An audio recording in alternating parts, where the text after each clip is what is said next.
Hello, welcome to our webinar. We will start in just a few minutes. We're just going to wait a 2 or 3 minutes for a few more people to come into the room. But just want to do a couple things here. First, thanks for coming. We really appreciate you taking the time. This morning, afternoon, depending on where you are, we have a very global audience, which is very exciting. The webinar is going to be in English. But for those who would prefer to have different levels of accessibility, please use the captions. The webinar is also going to be recorded. So we will be sending a recording, the slide presentation that you will see here in just a few moments, along with the white paper to everyone who is registered. So please anticipate that in the near future. And while we're waiting here for the next minute or so, we would really invite you to introduce yourself in the chat. You can say who you are, your institution. It could be academic, organization, whatever else it might be that you want to identify with there as an institution, and why you're joining, as best as you can express that in relatively brief terms. So remember, it is a chat and a Zoom, so we appreciate that.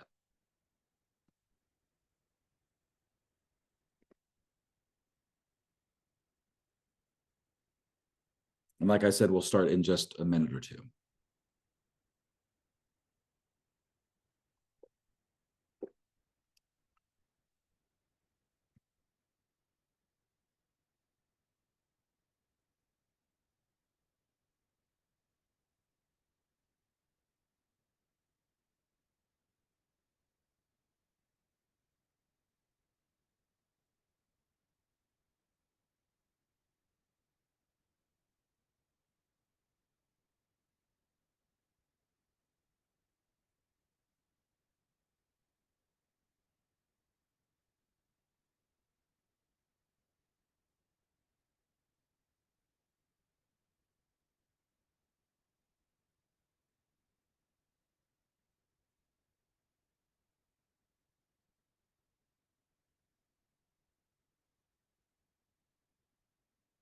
To those just joining, thanks for being here. We haven't started quite yet.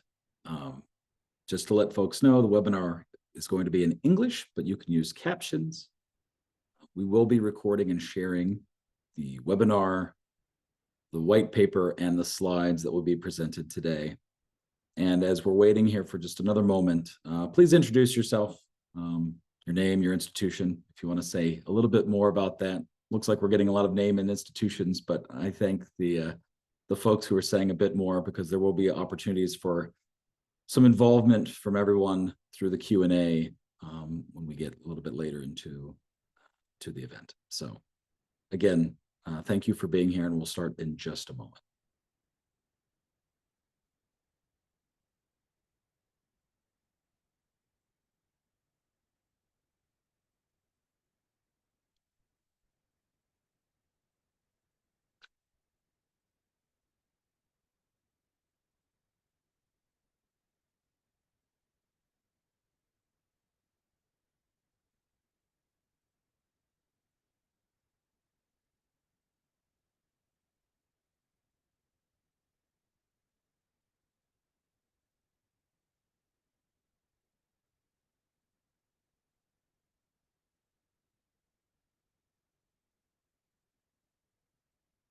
Well, I think we may get started a little bit here. I will do a little bit of introduction here, laying out the agenda, and then we'll have the panelists present themselves a little bit in a moment. But and most of the webinar is going to be Josh Lerner kind of walking us through his paper. But let me lay out kind of how this is going to work.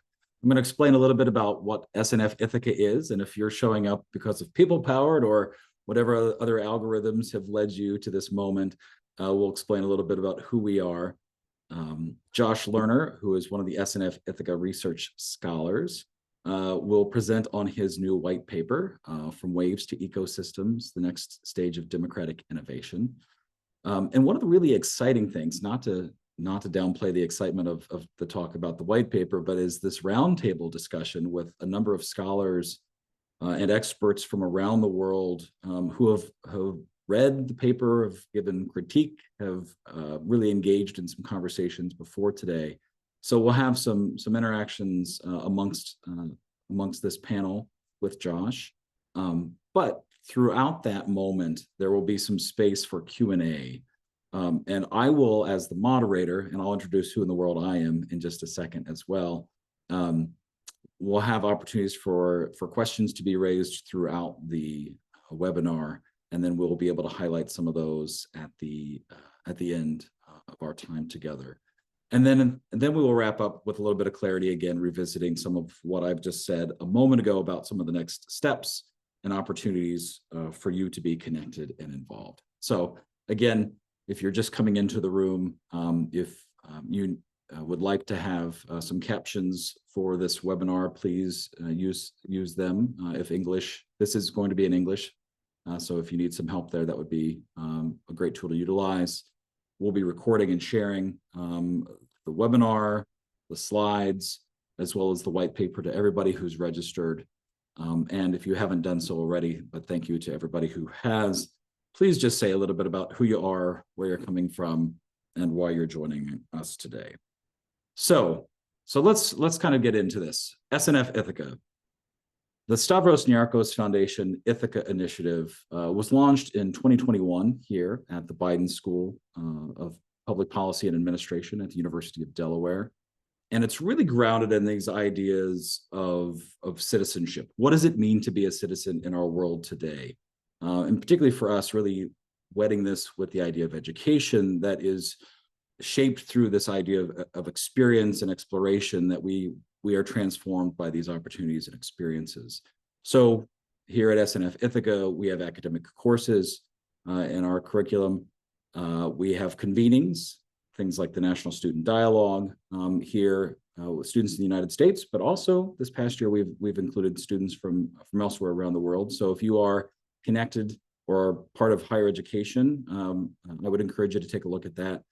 But we also do a number of things that are connected to scholars and practitioners around the United States and around the world. So we have visiting and senior fellows who will come to our campus for short visits, give workshops, presentations, and others who will teach courses in some of the areas that we focus on, which are civil discourse, civic engagement, and thinking about those within our kind of mediated public square. So these opportunities help us collectively advance our understanding of democratic citizenship through these opportunities like presentations, workshops, and research, similar to what we're doing today. And this is our first webinar presentation from our new program of research scholars. So Josh is the first to do any of these things, and there will be a few more of these that will be coming in the very near future. So be on the lookout if this is of interest to you. And if you are interested, and I'll say a little bit more about this at the end, but there are open calls, somewhat of a rolling admission process or acceptance process. We help support scholars and practitioners around the world who are exploring these questions and issues. You don't have to be affiliated with higher education necessarily. Josh is a perfect example. People who are working and really making change in the field. So that's a little bit about SNF Ithaca. And let me introduce a little bit about what this webinar is going to be, right? This is really going to be an opportunity for us to build an understanding about how we can connect these different democratic practices into stronger what Josh calls democratic ecosystems. And what's going to help us do that today is this group of presenters, including myself as a moderator, who will help us unpack some of this. So my name's Tim Shaffer. I'm the Stavros Niarchos Foundation Chair of Civil Discourse and the Director of the SNF Ithaca Initiative here at the Biden School at the University of Delaware. But we have a number of other speakers who we'll hear from today, and I'm just going to very briefly introduce them here, and then I'm going to turn it over to Josh so he can really start talking about the paper. And who is this Josh I keep alluding to, referring to? This is Josh Lerner, the co-executive director of People Powered. And joining him when we have the panelists presenting a little bit later will be Carla Bezerra, the director of digital participation and network communication in the presidency of the Republic of Brazil. Sarah Lister, the head of governance at the United Nations Development Program. Graham Smith, a professor of politics and the Center for Study of for the Center for the Study of Democracy in the School of Social Sciences at the University of Westminster. And Celina Su, the inaugural Marilyn J. Giddle Chair in Urban Studies at the Graduate Center at the City University of New York. So we have a wonderful group of panelists today who, again, as I said, have already prepared some questions and comments and response, but I know it's going to be very lively and engaging as we get into it with them. So without further ado, I'm going to turn it over to Josh, who will speak about his paper, which we are excited to launch today, From Waves to Ecosystems, the Next Stage of Democratic Innovation. Josh, take it away.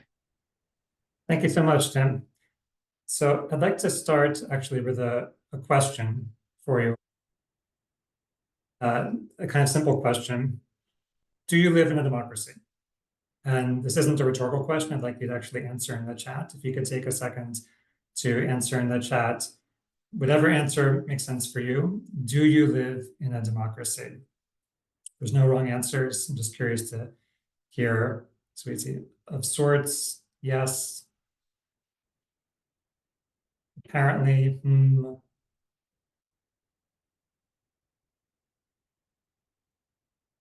lots of mixed answers here. You can add whatever caveats you want. Seeing some questions now. So this is a question to get us thinking, and something that we'll be talking about today in the rest of the webinar. And there's a couple interesting things about this question for me. One is that it assumes a certain definition of democracy. So to answer this question, you have to know what democracy is. And maybe that's where some of you are struggling.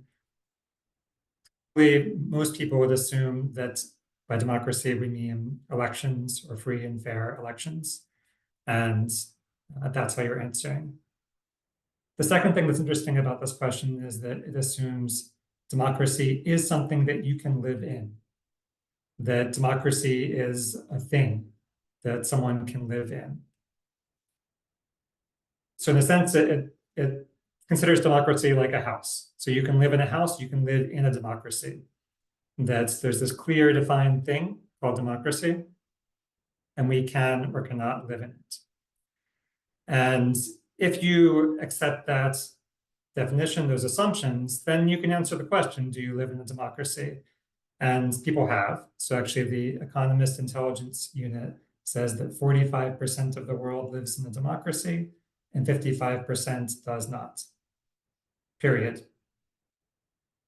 But there's a problem with this, or a challenge with this, which is that most people don't think that elections alone are democracy, or they're not enough. They're not delivering government buy-in for the people. And we see a lot of data on this. So the majority of people in electoral democracies around the world say that their political system needs major changes or needs to be completely reformed. 7 in 10 people report that they have little influence on government decisions. In the US, which is probably one of the biggest champions of elections, a majority of people across nearly all demographic groups and ideologies believe that the country's system of government does not work. And data backs up these perceptions as well. So research has shown that elections have provided economic elites and business groups with oversized political influence. None of this is to say that elections are a problem, just that they're not enough.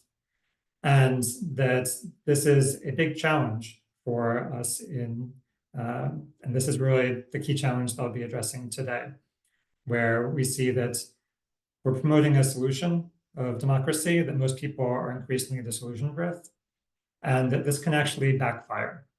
That if people are frustrated with elections, if they're frustrated with the results, authoritarianism is rising, and our only response is to defend elections and to say that if we have elections, if we elect someone new, that will solve your problems. And people see this repeatedly isn't doing that, then they start to lose faith in democracy. And so what I want to propose in the paper is that we need to take a new approach to how we renew democracy and move beyond its current limitations if we want to have any kind of democracy. And there's three main proposals that I'll share in the paper and in the webinar today. I'll just present them briefly now, and then we'll walk through them more. So first, I'm proposing that we expand our understanding of democracy by revisiting its past and how diverse that actually is. Second, that we shift from surfing competing waves of democracy to instead building balanced ecosystems. And third, that we support a just transition for democracy by cutting out unhealthy habits and adapting new strategies for growth. So I'm going to start this first section with the top quiz. And if you've already read the paper or drafted it, please don't answer. But if you haven't, what is this? You can put in the chat. Does anyone know what this is? Any guesses for what this picture is? It has to do with democracy. First voting ballot. Okay, I see a correct answer here. A sortition tablet. So it's a device called a claritarion from ancient Athens. And this was one of their main tools of democracy. But democracy for ancient Athens looked very different from what we think of democracy now. In fact, for ancient Athens, elections were the problem and democracy was the solution. So they had elections before, and they found that a small, elite, charismatic few kept winning elections. And so they developed democracy as a way to overcome that. So for ancient Athens, democracy involved more direct participation and deliberation. This tool was used especially for the deliberative part. So the way it worked is that every citizen had a kind of token that they would put in one of these slots by tribe. And then dice were used to select a row of citizens that would then be selected for the governing council. And so this used sortition, random selection, like a lottery, to select political representatives on the governing council. Alongside this, Athens also used direct democracy. So there was a broader popular assembly where people could vote on proposals, not just vote on their rulers, but vote on proposals directly. So we see much more of an ecosystem of democracy here already, with elections, deliberation, random selection, direct participation. And this is actually part of a much more diverse history of democracy than we often think about. So one thing I do in the white paper is revisit the history of democracy to open up more possibilities for what it can be. If we look at the history from a broader perspective, we see that for most of human history, democracy has not meant what it means now, and that the history is much longer than we acknowledge. As far back as 4000 BC, people in Mesopotamia were using assemblies and councils, kind of ancient representative democracy, to govern. And then we see around 600 to 400 BC, this rise of ancient deliberative and direct democracy in Athens. The democracy that we talk about most today is actually pretty recent, and wasn't really until the end of the 1700s with the American and French revolutions that we see modern electoral democracy start to rise. Even then, it was a very slow ascent, and it wasn't until centuries later that we saw it become more common.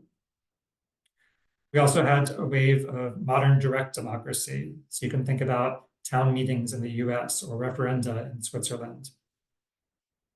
And then in the 1960s, as part of a broader societal upheaval, there was what's called a participatory turn, an increase in participation across all kinds of sectors. And this is actually where the term participatory democracy became popularized. And then eventually this led to things like participatory budgeting. And then since the 1980s, and especially in the past couple of decades, we've had what's called a deliberative wave. There's an increase in citizens' assemblies and juries, so randomly selected bodies that are convened to deliberate and make recommendations on different policy issues. So we see all these waves alongside each other, and it's exciting in a sense. Waves are exciting, but there's also some challenges with waves. And there's three main problems that I talk about. First is groupthink. So if you're part of a wave, you only see what's around you, and you can develop a kind of limited perspective. and not see the flaws or challenges of the work that you're doing. Second is that waves are competitive. So waves don't play very well together. If two waves collide, they both dissipate. They don't really add on to each other. Third, that waves are unsustainable. So waves may feel really powerful, but eventually they come crashing down. They get top heavy, they have inflated expectations, they can't follow through, and then people move on to the next thing. And we've seen throughout history a lot of surfing from wave to wave. We tried this thing, that didn't solve all of our problems, let's try this new thing. And what I'm proposing in the paper is that none of these waves is the solution. The only solution is many solutions. It's combining these different waves. Instead, I propose that we use a framework of ecosystems. So ecosystems you can think of as a system of living organisms, their environment and interactions between them. So it can be a rainforest, grasslands, deserts. And we can think about ecosystems of democracy as well. So what would this look like? You could have different kinds of practices that reinforce each other, that coexist alongside each other, that together make up a really strong system of democracy. And so you can have participatory budgeting alongside citizens' assemblies, town meetings, participatory planning, elections, and together making up something greater than their individual parts. And there's a few advantages of thinking in terms of ecosystems. So one is that they're diverse. So different ecosystems work in different climates. You may have pine trees that work in the mountains, but not in the deserts. And likewise for democratic practices. If you're dealing with a tricky issue, citizens' assembly may be really good. If you're trying to allocate budget funds, participatory budgeting is more effective. Second, ecosystems are interconnected, and this makes them stronger and more resilient. So they build on each other. And we've seen, for example, research that shows how once someone gets involved in participatory budgeting, they're more likely to vote in other elections. And they're more likely probably to vote for people, for politicians, who would then create more citizens' assemblies. So these strengthen each other. And finally, ecosystems are dynamic. They change over time. They're not static. So if the climate changes and the ecosystem changes, if people's expectations change, democracy should change too. So what I'm seeing is that this is really the next stage of innovation. And to be clear, this isn't my idea necessarily. A lot of what I'm trying to do in this white paper is reflect back what I've been hearing from a lot of people and try to give some language to talk about that. And what we're increasingly seeing is a shift among democracy advocates and reformers from working on individual isolated waves to connecting practices together into ecosystems. And I propose this is the next stage of democratic innovation that's already emerging, but that we should all lean into. And this is happening. This isn't just an abstract idea. So we see a lot of examples from around the world. In Paris, there is a randomly selected citizens' assembly that coexists alongside participatory budgeting and city council, and that mutually reinforce each other. So anyone can propose ideas for participatory budgeting. The Citizens Assembly helps pick the theme of participatory budgeting each year. It can propose bills for city council. City council gets better input and engagement as a result, and it adds up to something that's actually a very much stronger system of democracy. This is happening at the national level as well. In South Korea, the program My Budget involves direct, participatory, deliberative, and electoral democracy woven together. Anyone can propose a budget idea. It then goes to a randomly selected National Citizens Assembly, which vets it, prioritizes ideas. They then go to the National Assembly for approval. We also see these systems work across different levels of government. In Brazil, national, state, and local public policy conferences for years have been used to shape big policy issues like healthcare and education. And I'm thankful that we have Carla from the presidency of Brazil who will be speaking about this a bit later. So what I'm proposing is that we need to make a big transition in our work on democracy. It's not just about winning approval for one reform or one small change, but that we have a system that isn't satisfying people, and we need to make some big changes that if we want people to actually believe in and practice democracy. And there's a really useful framework from the world of climate action for thinking about this called just transition. And what I'm advocating for is a just transition for democracy. This is an illustration, you don't have to see the details. This is from the climate action space, the just transition around climate. But what it does is it recognizes that we have a current system, in this case for climate change. It's one that's based on extraction and exploitation of resources. And that we need to make a shift towards a different kind of system based on renewable resources, supporting and taking care of the environment. And we need to do it in a way that's just, that recognizes that certain communities have experienced more harm through the current system, and they need more support in that transition. This is a useful model for thinking about the change we need in democracy. And this is also a very hard thing to do. It's super hard to make a systemic change like this.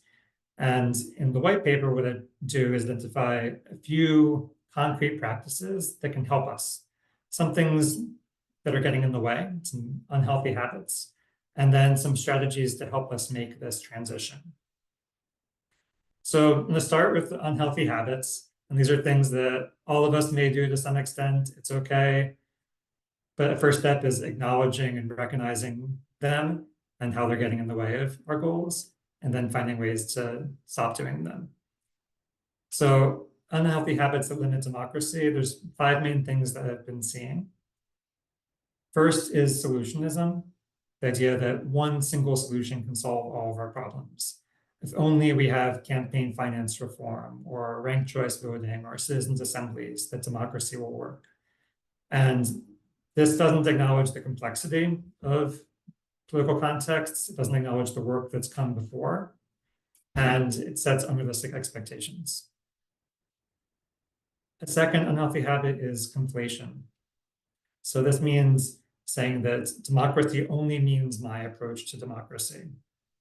And this takes the form often of events, or it can be organizations that use the term democracy, but are really just working on one specific practice. And in doing so, that can make it harder to collaborate across different sectors, across different kinds of practices.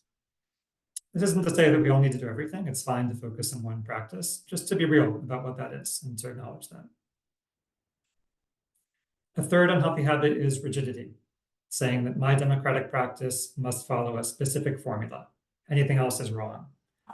We see this especially with practices that have been developed or popularized in the global north, and often they're adapted in global south contexts and changed. And we still need to be rigorous and attentive to those changes, and if changes end up diluting democracy, we should watch out for that. But if changes just make it work in a different context, that's okay. Fourth unhealthy habit is abstraction. So saying, I'm pro-democracy, whatever that means, and not really specifying. This goes back to the question we started with, that we usually use the word democracy without thinking about what that means.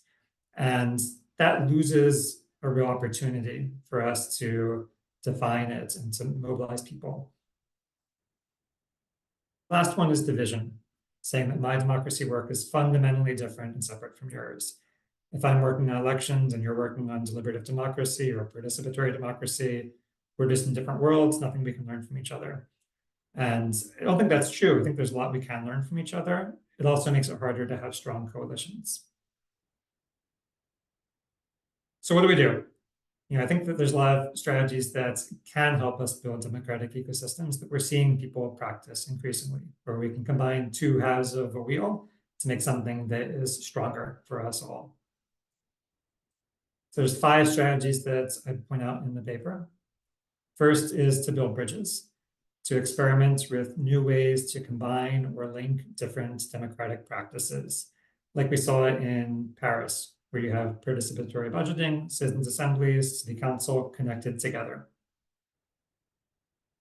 Second is to share infrastructure, to have common staffing, technology, support for different democratic practices. So rather than having one person implementing one program, another team implementing another, have a democracy office or an engagement office that connects different practices together. Often that makes it more cost effective as well. Third is to name a common enemy and to focus blame on the anti-democratic forces that are really our greatest shared threat. Often we name as the enemy people who maybe agree on our goals, but disagree on how to get there. And that's a false choice by us. So elections are not the enemy. Citizens' assemblies are not the enemy. There's forces that are being very intentional about trying to build oligarchy and to reduce people's ability to make decisions that affect their lives. And I think that's what we're really up against now. Fourth is to reframe what we're for. We can't just be against something, we have to be for something that is more compelling and powerful. And we need to develop shared language to communicate what democracy is and what it could be beyond just elections. And finally, to invest in training. So it's really hard to make a big transition. There's a lot of mental models and assumptions that people have about how democracy works. And that if we want to make a shift, it will require a lot of retraining of politicians, civil servants, advocates, all of us to support healthier ecosystems of democracy. So again, just to revisit these three key points of how can we renew democracy and move beyond its current limitations. So the three things that I'm proposing, and you can read more in the paper. First, that we expand our understanding of democracy by revisiting its diverse history. Second, that we shift from surfing competing waves of democracy to instead building more balanced ecosystems. And third, that we support a just transition for democracy by cutting unhealthy habits and adopting new strategies for growth. So I hope these are useful for you. Thank you so much, and I look forward to this discussion now. Great. Thanks so much, Josh. A great overview of the paper, and I will say the paper is, what, 22 pages or so? So very accessible, lots of hyperlinks, really designed for kind of a broader audience, I will say. So we have a little bit of time now. We have a group of panelists, and I would invite the panelists to join us. We're going to do quick introductions, and they'll have we'll have a couple rounds of quick conversations for all the speakers to respond to, and then we're going to have some more specific questions, including ones raised by you. So these will be moments as you're listening to the presenters here, the panelists. If there are any things that you want to raise, put those into the Q&A. Again, the Q&A rather than the chat, although we'll be watching both. So I'm going to ask each of you panelists to briefly introduce yourself and the work that you're doing to build ecosystems of democracy, and how do the themes of the white paper relate to your work. So I'm going to invite Carla, Celina, Graham, and then Sarah to kind of go in that order, if that's okay, just for brevity, so we don't spend long. And I'm also going to ask, we've invited them to spend no more than 2 minutes here. So a quick thing of who you are, and then jump right into these great questions. So Carla, if you'd like to lead us off. So hi there, can you hear me well? Yes. We hear you great. Okay. So I'm Director of Digital Participation at the Brazilian federal government, and together with a great team, we are building a digital platform named Brasil Participativo that hosts and offers diverse formats of participatory tracks and tools connecting digital and in-person participatory processes of all federal government agencies in one single platform. So I think this talks and resonates a lot to what we are doing. And also in my scholarly work, I've been dedicated to understanding the diverse Brazilian participatory institutions that range from municipal level to federal level, and how do they interconnect. So this also kind of resonates to what I've been doing and trying to understand. I don't know, do we jump directly into the questions, or? Yeah, so yeah, go ahead, go right into that, and then we'll. So I really like the main takeaway. The only solution is many solutions, complex, dynamic, and diverse, with all its parts interconnected, just like an ecosystem. And I think like in one ecosystem, we do not have one single driving force, but change comes from different directions, and movement is coming and happening all the time. But we do need some key conditions for the ecosystem to exist, just like most lives need water and light. And I've been thinking of what are the key conditions for democracy to flourish. And I think in if considering all types of participatory deliberative and the most traditional democracy institutions, all of them require freedom of speech, freedom of organization, and the right to vote. I think in all these different types and complex different institutions, we do need these key conditions for things to happen. And many times we do not have this basic very conditions offered to all the populations.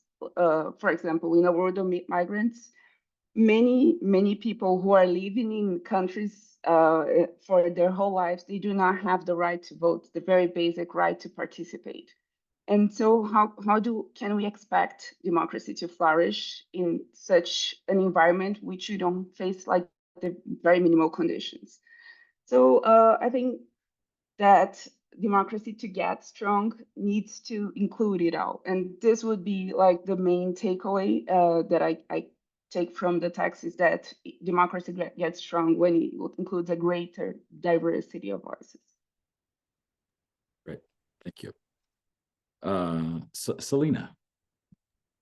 Hi, everybody. I'm so happy to be here. I'm a professor at the City University of New York, the local public university, and my research focuses on what everyday citizens do to work towards better public social policies, from extra institutional community organizing, which is what I started my research with now many years ago, to engaging in state-led democratic initiatives like participatory budgeting. And the themes of the white paper resonate with me both empirically and theoretically. I'm very excited about it. Empirically, real-life activists and citizens I work with regularly move between what Andrea Cornwall calls state-led invited spaces and their own invented spaces. So looking at them in siloed ways is not realistic. And this dynamic has become more pronounced, at least in my field work, since the COVID-19 pandemic. And theoretically, the ecosystems of democracy framing is just very helpful. And it helps me to think about what I am thinking of as ecologies of citizenship. If an ecosystem is a landscape like a tundra or a desert, an ecology is how the living organisms relate to one another. And so this framing helps me to think about how to try to pinpoint the practices that build synergies between different democratic spaces to greater effect. Great, thank you. You even came in under your 2-minute time, so you get awards. Graham. Hi there, real pleasure to be here. Very much enjoyed the white paper and also the presentation. I really like the use of the idea of ecosystems. I like the way that Joss is really clear that these will be very diverse, that they're going to be interconnected, they're going to be dynamic. This fits with a lot of my academic work, which kind of tries to understand the different dynamics of different democratic innovations and how they make different types of contributions and those complementarities, and let's admit tensions sometimes. And so when we build ecosystems, they won't always be these happy places. There will be tensions.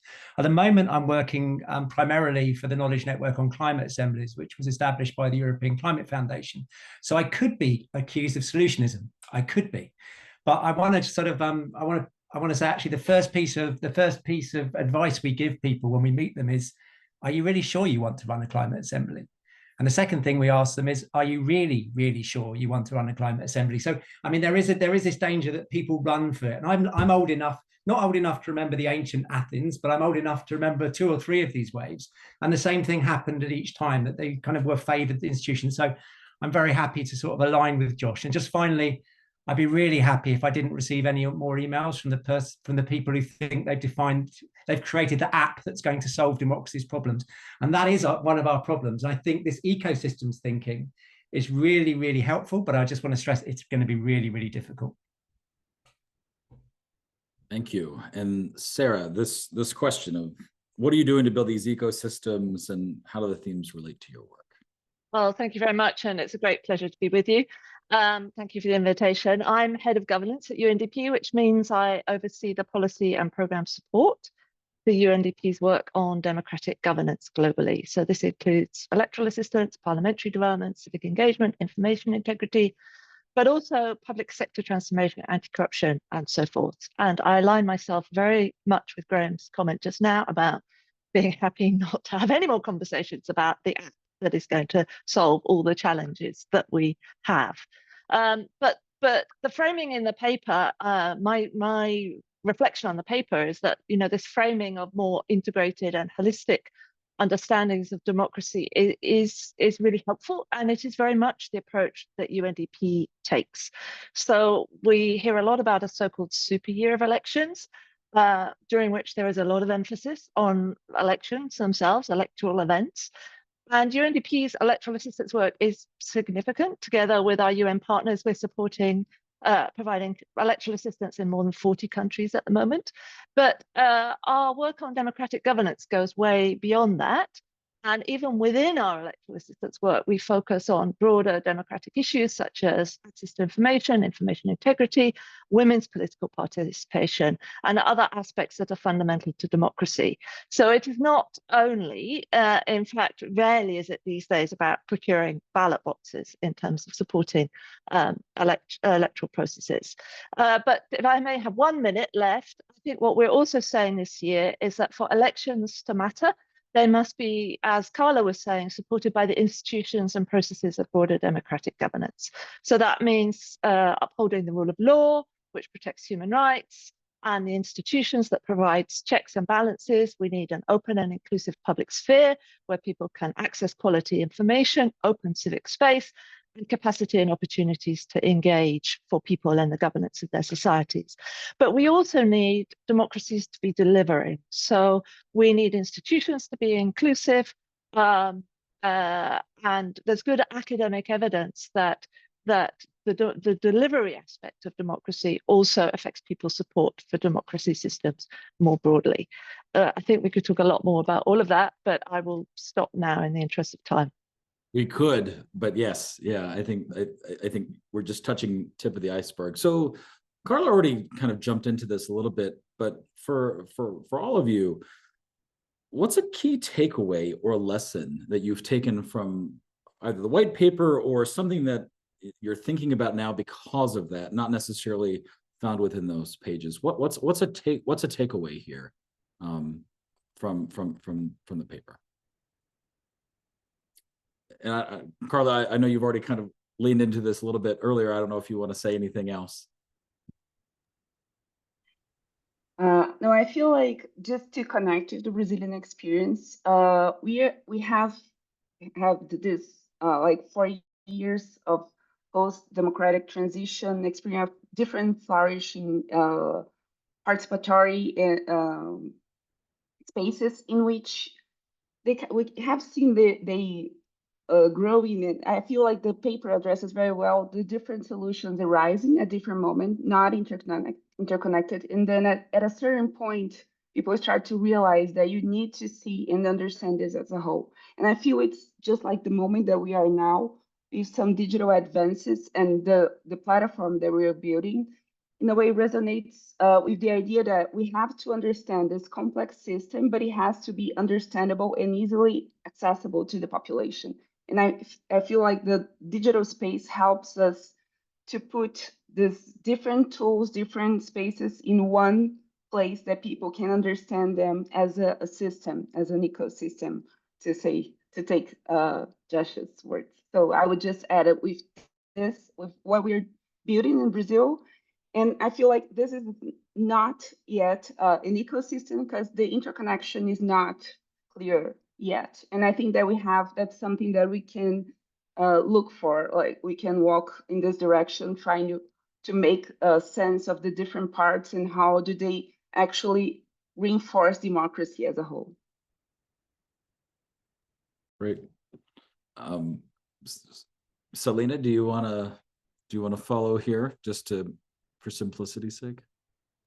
Sure. I guess there's a lot that I liked in the paper. As I said, I guess in terms of maybe one key takeaway, I love the ending emphasis on the need for a just transition. For me, just the phrase cars and elections was evocative, maybe because it echoes cars and emissions, and I could easily visualize that. We recognize our addiction to cars, but we also know that many of us can't realistically live differently without new infrastructures and reskilling. I think, for example, about how coal miners aren't indifferent to climate change, but many currently have no possibilities of livelihoods outside of coal. So to me, a just transition was really pithy in forcing me to pay attention to first temporal dimensions and what we do in the meantime before a new model takes hold. And second, it renders explicit both means and ends. Can we have just ends without just means? Personally, I believe in democracy in and of itself, but I work on it with others because of the consequences.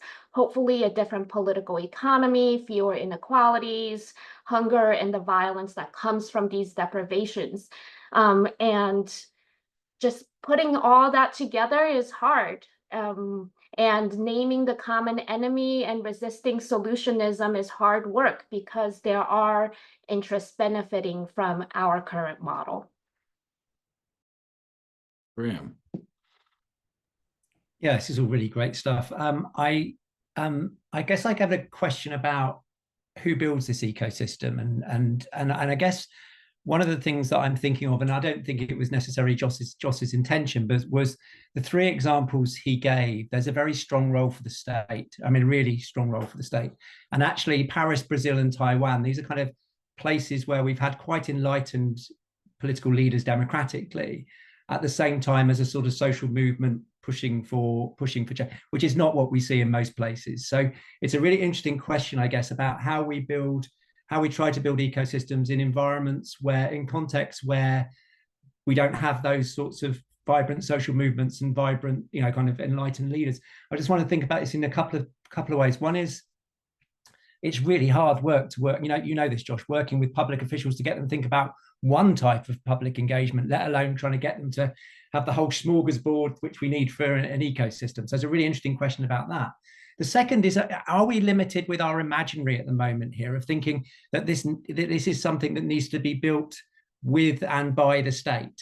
And maybe we also, in some circumstances, need to be thinking much more about independent ecosystems, which are built independently from the state, which at times may even be in opposition to the state, given some, because it strikes me you could create democratic ecosystems in not very democratic contexts. And I think that's why the metaphor could be really useful. And then just one last thing that just popped into my mind, and it's a piece of research I did ages ago with Ricky Dean and John Boswell, when we looked at a system that had been put in place around the NHS. What we discovered is that most of the participants who engaged with that system didn't see it as a system. They saw it as the thing that they were engaging with. And I think this is a really interesting problem for us, to put forward the idea of a system, but also recognize that it might not be seen as such by the participants within it. And so what does that role mean for those people who take on the role, inverted commas, as architects, et cetera? And I think there's some really interesting questions here about democratic empowerment and imaginaries and things. But I mean, you can see I've been really kicked off by this. I think it's a really, really interesting intervention, and look forward to further discussions. Great, thanks, Graham. And Sarah, take away. Yeah, well, I will add, I think, to what I think is this very interesting discussion. I mean, I think I like the paper because it was simple and accessible, but in one way, it set up a binary, a straw man around people just say it's all about elections. Actually, I really don't know anybody anymore who says it's all about elections. It is all about the interconnection and those other institutions and processes in society, as others have said. And so the question is, those issues at the back of the paper, which I think are helpful. How do we then, we accept this, how do we then take it forward? And in the complexity and in challenging political economies, and as Graham says, in places where there isn't national space at national level for a variety of reasons. And these ecosystems will all look different and should look different in different places. Democratic processes are national sovereign processes, and it's not for us or anybody else to impose what those look like on places, but to be built by societies. So actually, what are the granularity of building that in countries? Particularly, we do tend to pull the same examples out. So what about those places where institutions are weak, resources are fewer, there's less history of democratic consolidation? So that's a little bit where I think the conversation needs to go now. Thanks. So for the time, thank you, Sarah. And so for the time that we have left, and we are going to try to keep right on our time, Josh, you've just heard a lot of amazing things from wonderful colleagues, thoughtful critiques, things to push, think about. Do you have any responses to any of the comments from the panelists that you feel like you want to say here? Yeah, I think one of the most interesting issues raised is it's the question of how do we do this, especially in different contexts, and where do we do this, whether it's within the states, whether it's separately in places, how do we do this in places that aren't the kind of star locations where there's already a big support for this kind of work. And on one hand, I don't think we have the answers, but that in itself is the answer for me, that it needs to be bottom up. So it's not up to me or any of us in this panel to decide what the right ecosystem for democracy looks like in Ecuador. That the work is actually creating ways for people to build that where they are, providing the support for them. That's a lot of what we do at People Powered, is creating the conditions where people can design programs and ecosystems that work for them in their context, and do that in a smart way, and recognizing that looks different in different places. And so there's places where there is no public budget, and so you can't necessarily have participatory budgeting. Maybe you start by getting access to a public budget and you build up from there. But doing all of that with an eye towards not just having one program, but towards having more of that functional ecosystem. So the same way the ecosystems work in nature, you don't come in with a top-down plan and say, here's where the tree is going to go, here's where the bush is going to go, that they need to develop organically. And I think that's part of all of our responsibility, is to support that bottom-up organic growth and recognize how hard it is and provide people with the tools to do that well. That's what we're trying to do, People Powered, with a lot of other great partners. And I think there's a coalition of organizations that are really dedicating themselves to this. It's not easy, but that's the work that I think we need to do. I'd love to hear thoughts from others as well. Well, there's multiple questions. I'm going to try to weave a few of them together. One very succinct is like, are we talking about democracy? How is this beyond a majority? Others are talking about marginalized groups. Josh, even the way you were just languaging it, it's who is involved? Sarah, you've imposed this question earlier, thinking about weaker institutions, fewer resources, this sort of question. How are we to think about, this goes back to Graham's question, seems like there's a really big role for a state here. Does it have to be? Can we kind of push beyond this into I think, to use your language, this kind of social imaginary? Or how do we create something different, maybe not just recreate a slight variation of a system? How do we respond to those questions? How does this not fall simply into a simplistic frame of democracy, especially when we are talking about this kind of bottom-up kind of grassroots approach? Let me stop.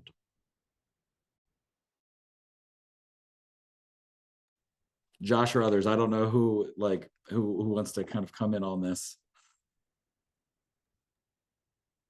Yes, I guess Sarah, go ahead. Yeah, I realize I'm on a panel with academics, so I take this under advisement, as they say. But there were questions around: is it just rule of the majority? And I would say no. There are multiple definitions of democracy and different schools of democracy, and it's you can dive into a rabbit hole of complexity around that.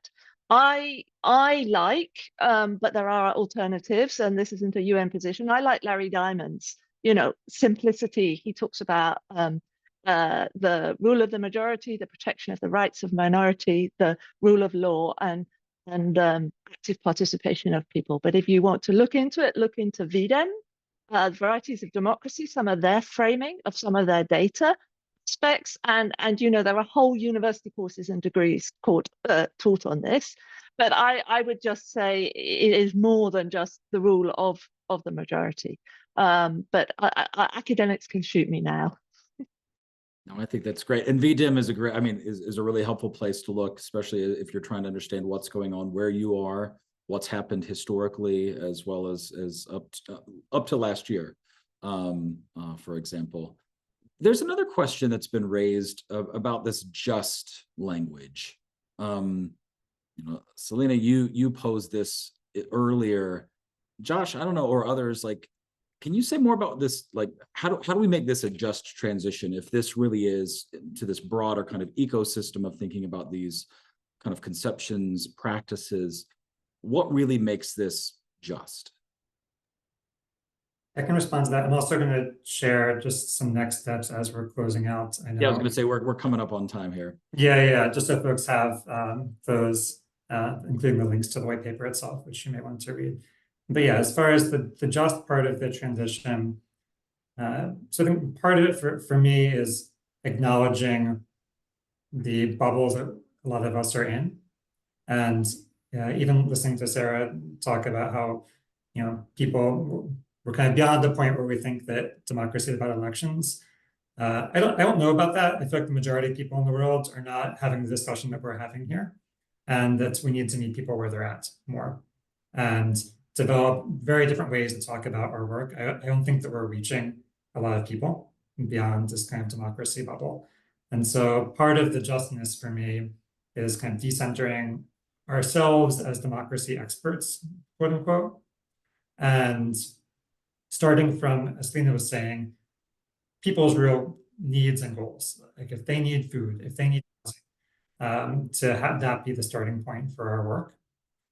And then to recognize that the most support for this work has disproportionately gone to folks in the global north, to people with more education, to men, and that we need to decenter a lot of the support that's provided and compensate for a lot of the historical barriers that have been erected. Could say a lot more about that, and also I think that's a collective challenge for us. I don't have all the answers for that. Yeah, I'll pass it to Tim.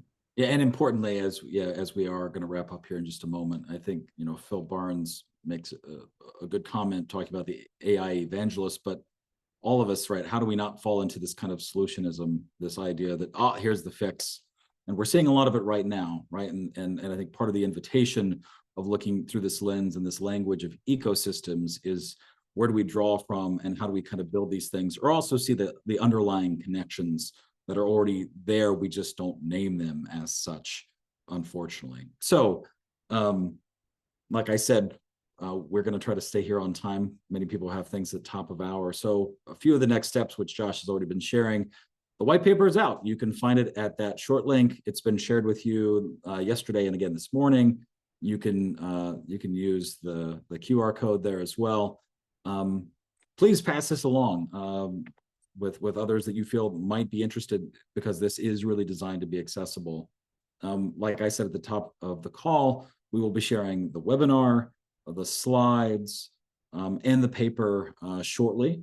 So be on the lookout for that. If you've registered, you will receive those. And you can reach out and directly, Josh's email is here. But I would also encourage you and invite you to think about SNF Ithaca. We have visiting scholars. We have the research scholars who are doing work similar to what Josh has just done, that if any of this feels like, this, I want to learn more, we would really encourage you to do so, because we see this as an opportunity to disseminate and share ideas, and fundamentally to say thank you to Josh and to all the panelists, to Carla, and Celina and Graham and Sarah for your comments. I know this is tight and it was quick, and this could have been a lot more, but really appreciate your thoughtfulness in the earlier drafts and your time today. We only benefit when we do things collectively, and I think these are the moments when we do some collective learning and discussion that really help us advance not only our thinking, but also our practice.